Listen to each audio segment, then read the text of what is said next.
देखी कौनो संख्या में 11 से गुना करे के बा नु तो हई 12 ही में 11 से गुना करे के बा तो का कोई जाई और 12 हेने हटा के लिखी या दोनों के धक के सटा दी तो कितना होई 132। अच्छा देखी 15 में गुना करे के बा मान ली 11 से तो दोनों के यानी 15 के ने हटाई और दोनों के धक के सटा दी 5 1 6 हो गए गुना 11 से। मान ली 65 में गुना करे के बा 11 से तो का करेम 6 और 5 के हटाई ठीक बा दोनों के धके सटाइम तक कितना हुई 6 5 11 हमें ऐड कर दी तो 5 1 7 715 हो जाई।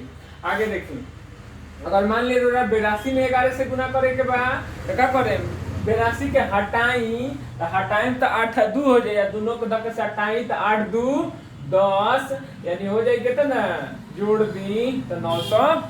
तो कौनो संख्या में 11 से गुना करे के मतलब पहले हटा दी या बाद में दक्कत सटा दी तो हो जाए 11 से गुना यही ना बनाई। चलो हो गई।